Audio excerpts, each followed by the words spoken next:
নমস্কার, আশা করি সবাই ভালো আছেন। আজকে যে রেসিপিটা বানাবো সেটার নাম দিয়েছি আমি চটজলদি মাছের ঝাল।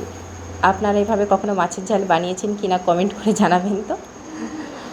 কিন্তু খেতে ভালো হয়েছিল, যেমন স্বাদ হয় তেমনই হয়েছিল, কিন্তু একটু তাড়াতাড়ি বানিয়েছি। আর সেদিন একটু ব্যস্ত ছিলাম, পুকুরেও অনেক রকমের মাছ পড়েছিল।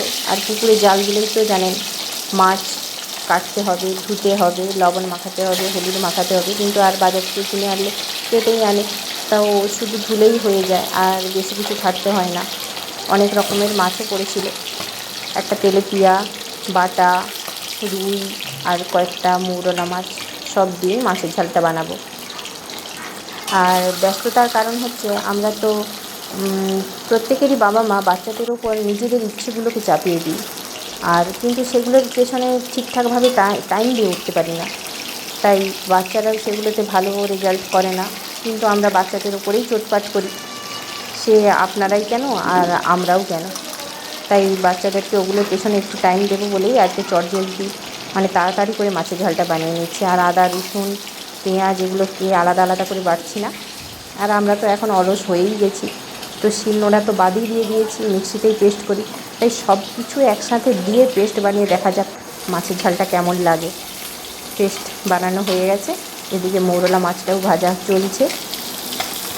মাছ ভাজা হয়ে গেলেই ঝালটা তুলে দেবো। আর লঙ্কা সেদিন শুকনো লঙ্কা গোটা বাড়িতে ছিল না, তাই গুঁড়ো লঙ্কা ইউজ করছি, আর না হলে ওটাও মিক্সির মধ্যেই দিয়ে দিতাম।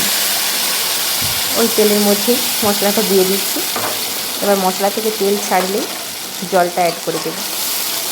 মশলাটা একটু নাড়তে থাকবেন, মশলাটা একটু সময় দিয়ে নাড়বেন, না হলে ওর থেকে কাঁচা গন্ধ ছাড়বে। যেহেতু আদা, রসুন, পেঁয়াজ সবই একসাথে দেওয়া আছে, একটু মশলাটা কষতে হবে।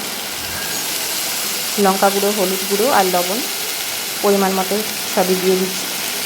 আপনারা ঝালটা বুঝেই দেবেন। মশলা থেকে তেল ছেড়ে গেছে, এবার জলটা দিয়ে দিচ্ছি। জলটা ফুটে উঠলেই মাছগুলো দিয়ে দেবো। জলটা ফুটে উঠেছে, এবার মাছগুলো দিয়ে দিচ্ছি।